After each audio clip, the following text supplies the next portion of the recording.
I've always been the one who got overlooked, the one who sat quietly in the corner, watching as my sister, Olivia, always took the spotlight. But for the longest time, I didn't mind. I told myself it was easier this way, easier to let her have the attention, the praise, the love. After all, she was the perfect child, the responsible one, the successful one, and I was just Sophie, the quiet, plain daughter who didn't make waves. I thought it didn't bother me. I convinced myself it didn't. But as time went on, I began to see things differently. It started small, a quiet ache that lingered whenever I'd hear my parents talking about Olivia's latest accomplishment, or how proud they were of her. She was their golden child. And I was just there. And then there was the money. For months, I had been sending my parents money. I had started doing it quietly, hoping that if I could help out, it might ease some of the pressure on them. It wasn't much, but it was something. I didn't ask for credit, didn't want praise. I just wanted to do something good.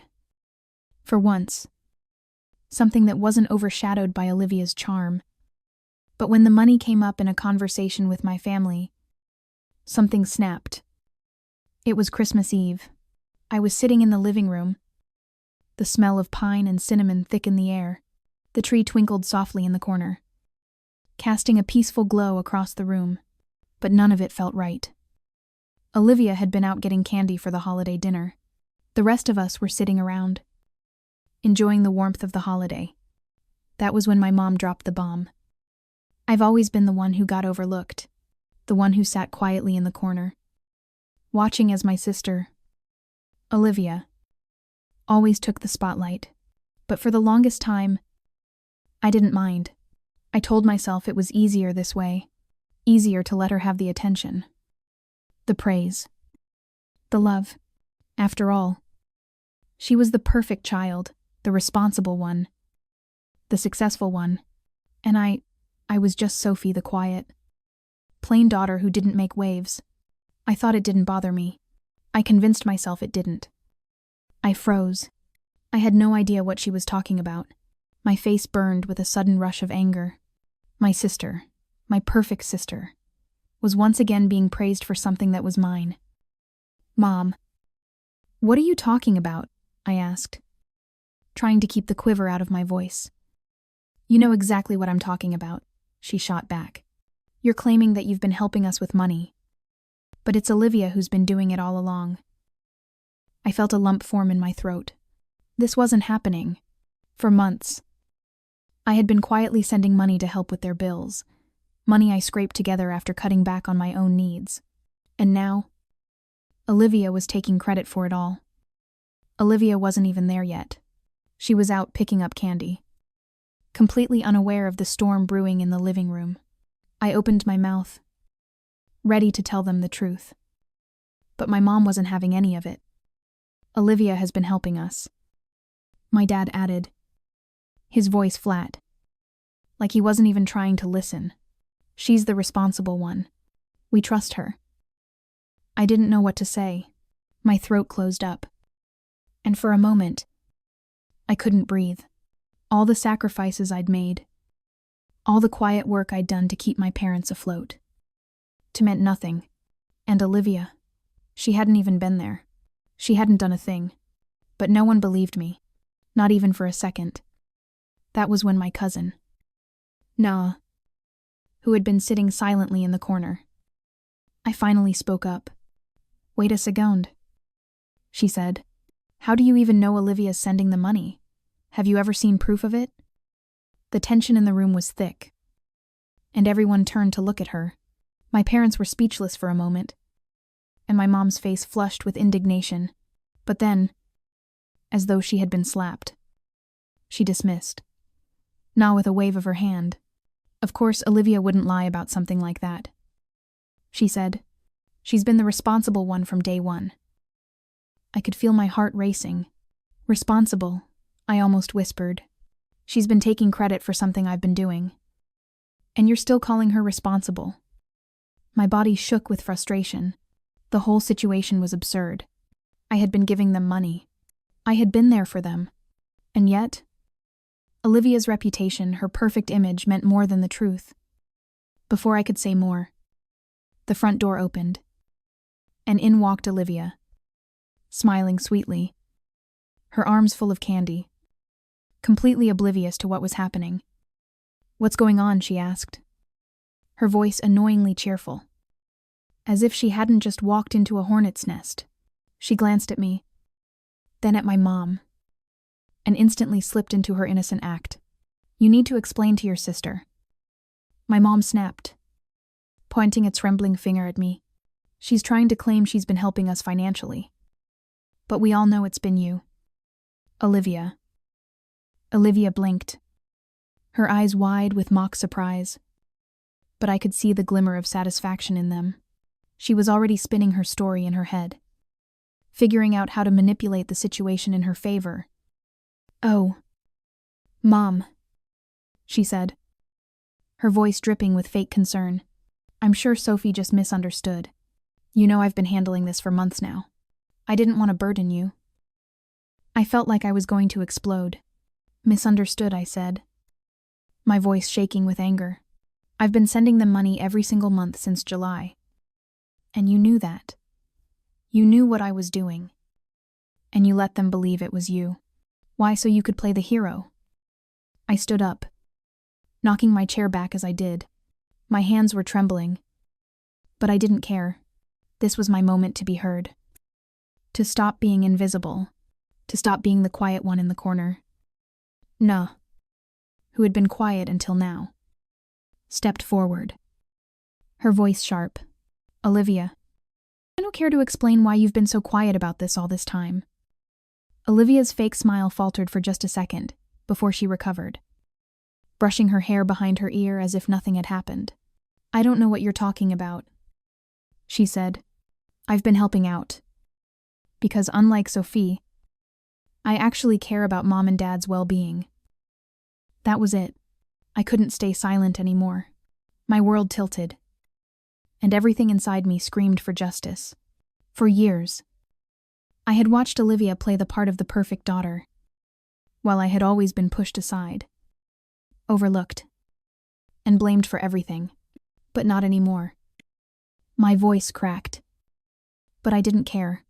"Are you serious right now?" I yelled. "You've been letting them believe a lie for months. Olivia, you knew I was the one sending the money. And you just let them think it was you. All for what? So you could look like the responsible one. So you could take all the credit." Olivia stepped back, her eyes widening in mock innocence. But I could see the fear behind her facade. "I've been helping. Sophie, you know that," she muttered. But I wasn't buying it anymore. The truth was out, and there was no way I was backing down. The silence in the room was suffocating. Everyone just stared at me, waiting, unsure of what to say next. I could feel my pulse racing, and my body trembled with adrenaline. For the first time in my life, I felt like I was truly fighting for something that mattered, fighting for the truth, fighting for my own dignity. Olivia stepped back, her eyes widening in mock innocence. But I could see the fear behind her facade. "I've been helping. Sophie, you know that," she muttered. But I wasn't buying it anymore. My voice cracked. But I didn't care. "Are you serious right now?" I yelled. "You've been letting them believe a lie for months. Olivia, you knew I was the one sending the money. And you just let them think it was you. All for what? So you could look like the responsible one. So you could take all the credit." I could see the doubt in their eyes, my parents, my cousin, everyone who had been so quick to side with Olivia. But I was done. I was done letting them believe the lie. I was done being the quiet one, the invisible one. But I could see the cracks in her perfect facade. I stepped forward, my heart pounding, my hands shaking. "Oh, really? You don't need to prove anything I said." My voice now steady with conviction. "Well, I'm done with this. I've got my proof." Olivia froze for a moment, her eyes darting around the room like she was trying to come up with a response that would keep her from getting caught. But instead, she just plastered that smile back on her face. The one she used whenever she was trying to get away with something. "I don't know what you're talking about," she said, her voice sweet and saccharine. "I've been handling this for months. I don't need to prove anything." It wasn't working. The screen froze. And no matter how many times I tapped, nothing happened. Panic surged through me, and I cursed under my breath. Why was this happening now? Of course. The one time I needed my phone to work. It failed me. Olivia smirked, crossing her arms and leaning back against the wall. "Funny how that works. Isn't it?" she said, her voice dripping with sarcasm. "The one time you need to prove something, your phone just doesn't cooperate." I clenched my fists, the frustration building inside me like a volcano ready to erupt. "No. This isn't happening," I muttered, trying again. My heart raced, my breath shallow as I fumbled with the phone. "It's just a glitch. Just a glitch." But the more I tried, the more I realized I wasn't going to be able to prove anything with the phone. And that thought made me feel even smaller, even more helpless than I already did. "Enough. Sophie."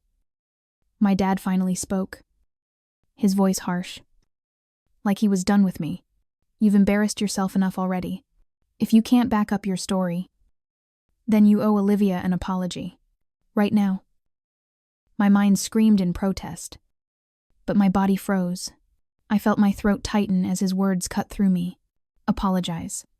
Apologize for what? For telling the truth. For being the one who had been quietly carrying the weight of everything while Olivia basked in the glory of something she hadn't done. I wanted to scream, to shout at them all for being so blind.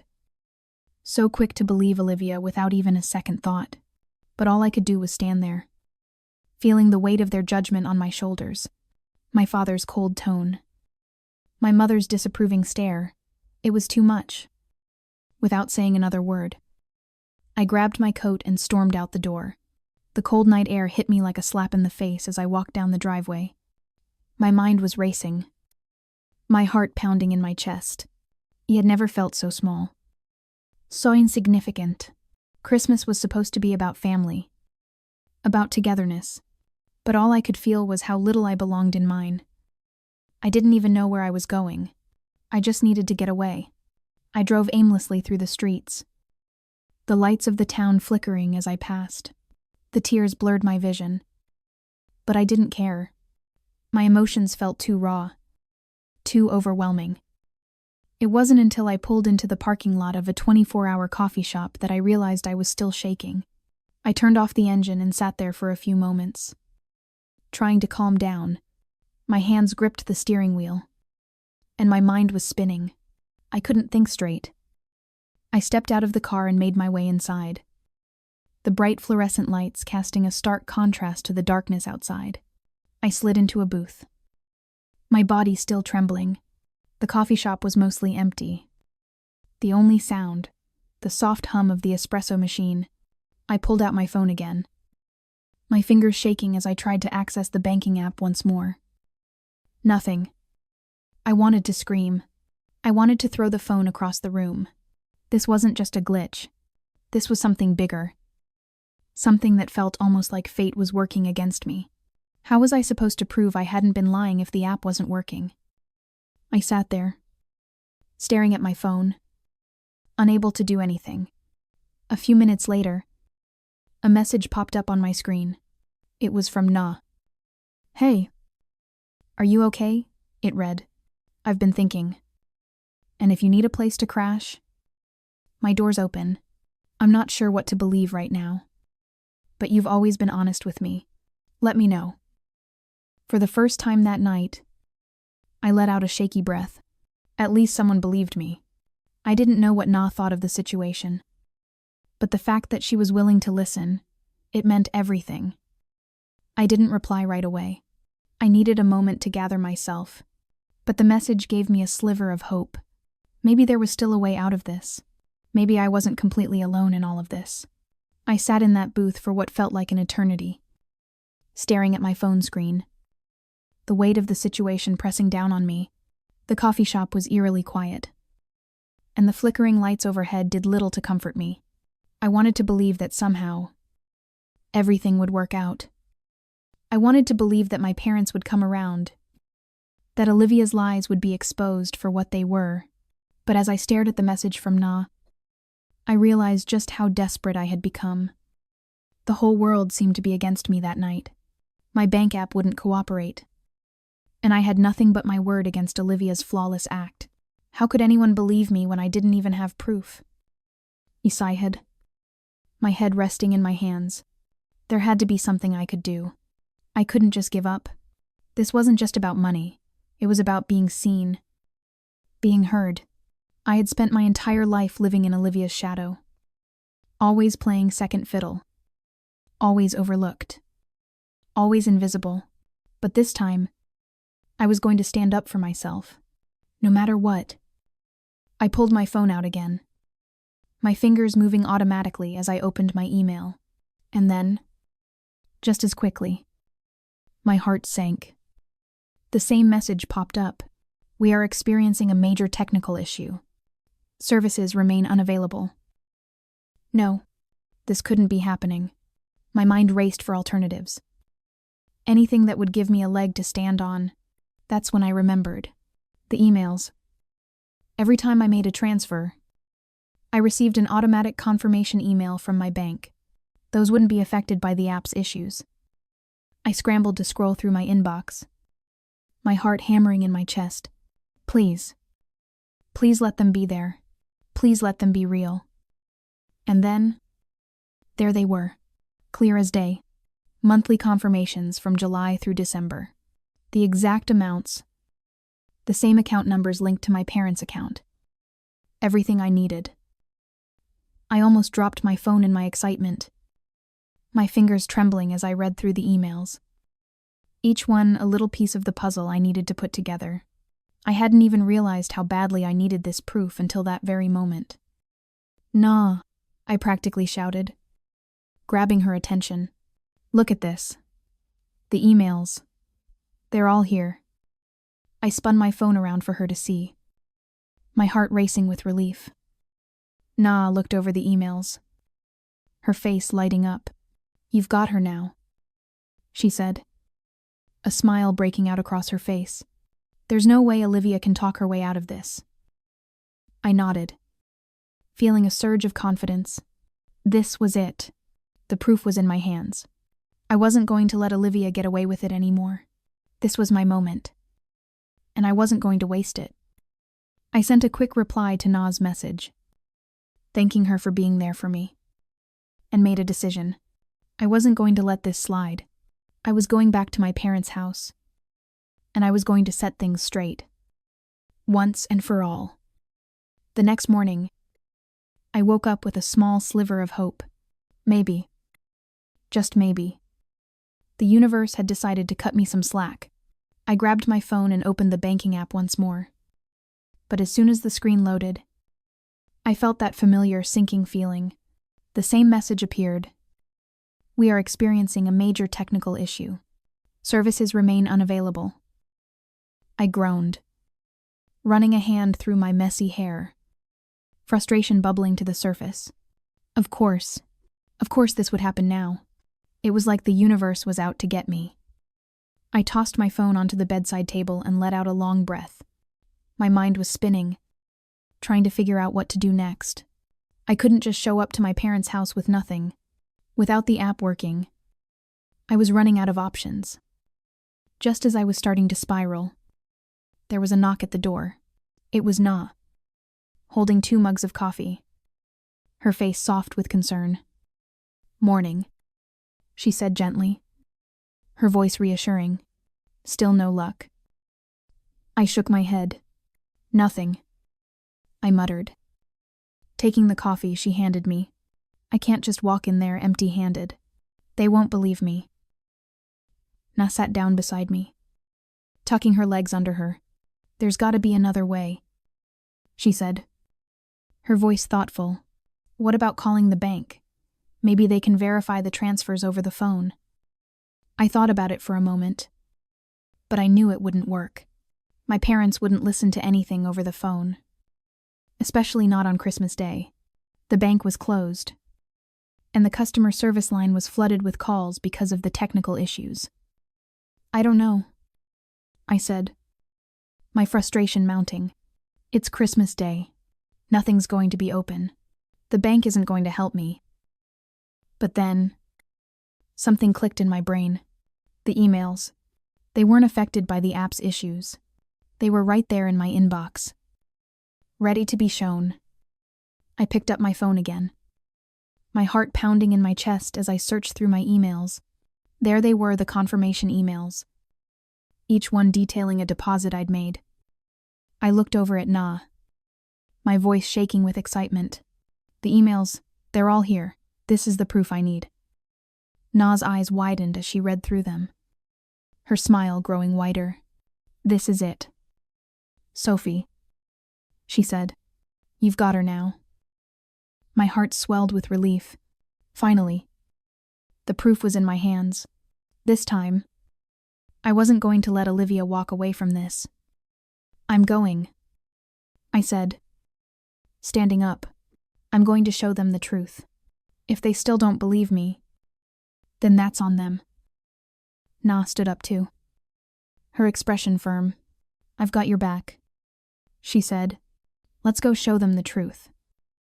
With renewed determination, I grabbed my coat, and we headed to my parents' house. I felt a sense of calm settle over me as we drove there. I wasn't walking into that house as the invisible daughter anymore. This time, I was walking in with the truth.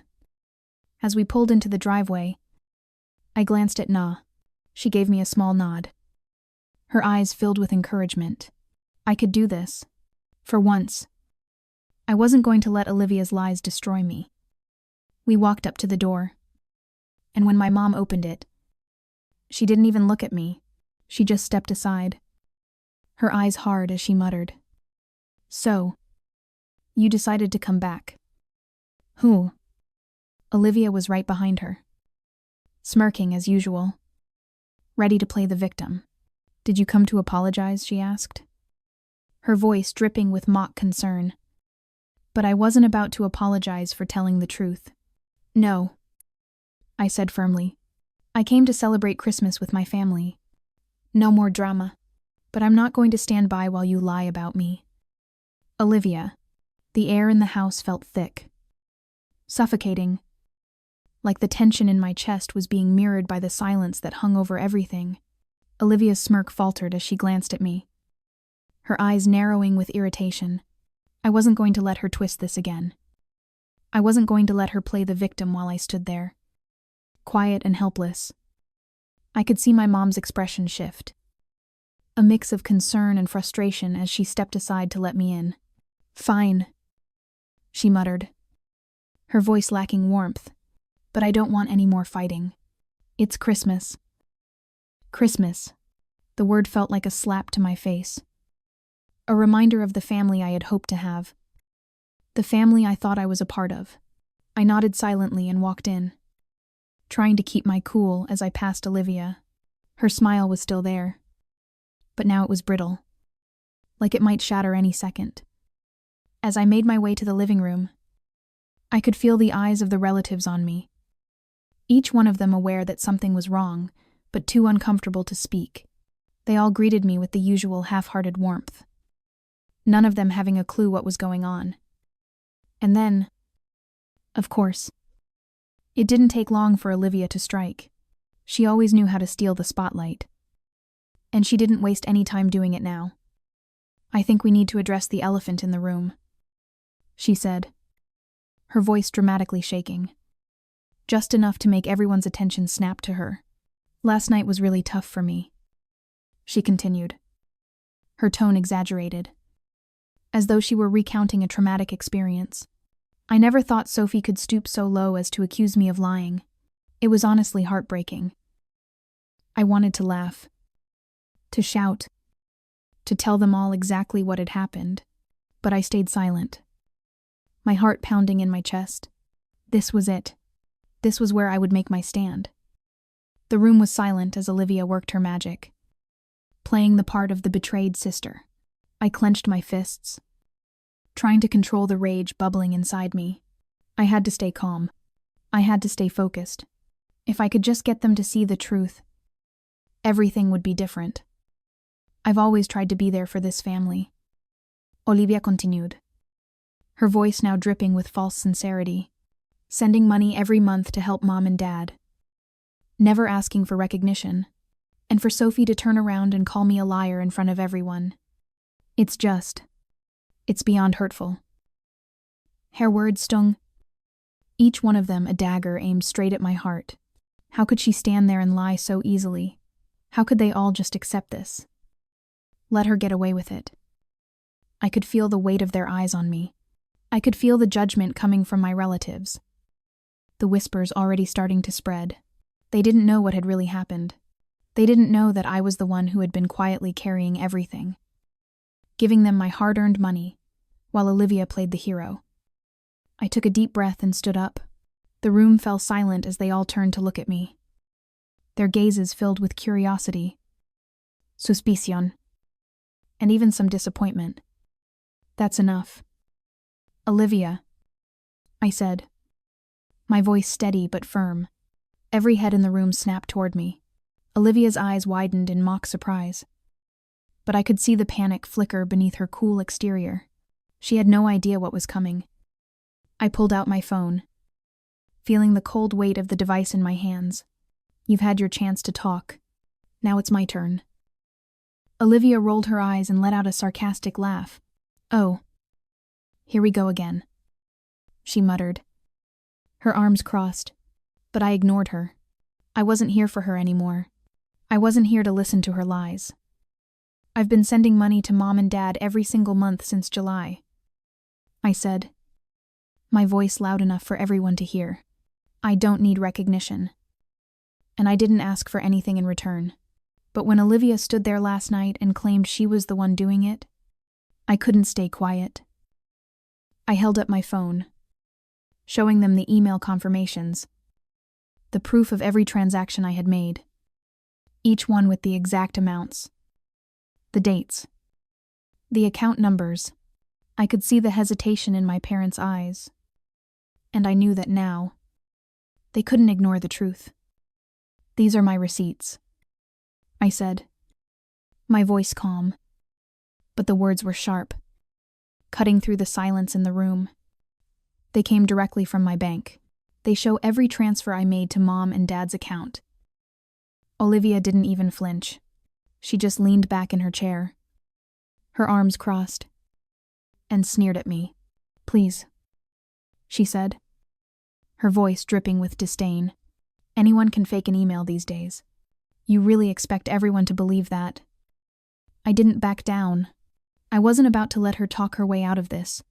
If you're so confident, Olivia, let's check the dates, I said, my eyes narrowing. Mom, Dad, or did you even check the dates on the receipts Olivia showed you last night? Because I'll bet they don't match mine. My parents exchanged uncomfortable glances, and my dad finally spoke, his voice hesitant. We didn't check, he admitted, his gaze lowering. We just assumed, I repeated, the word tasting bitter on my tongue. You just assumed you trusted her without question. No wonder you never believed me. I could see the doubt creeping into their eyes, the discomfort settling in, but I wasn't done. I wasn't going to let Olivia get away with this.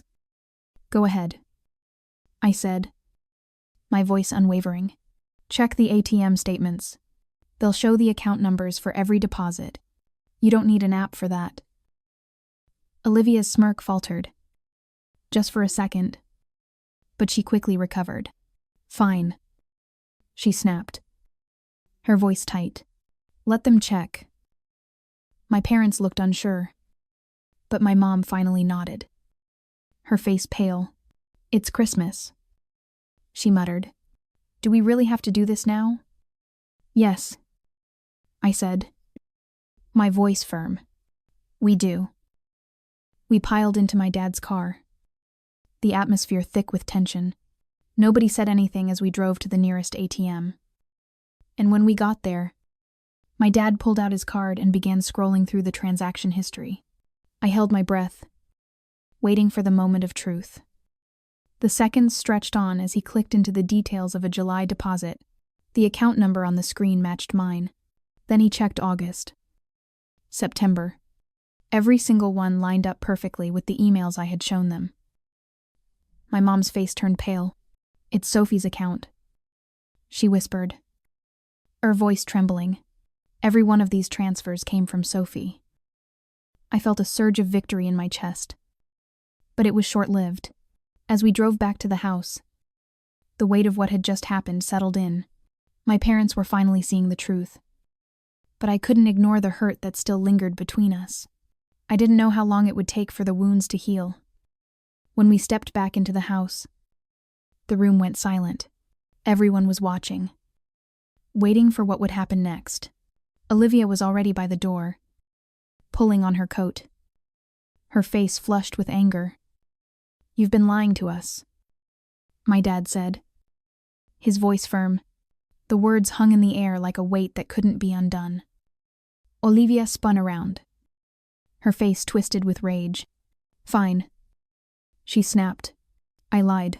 Is that what you want to hear? Yes. I lied. The room was filled with gasps, whispers spreading like wildfire.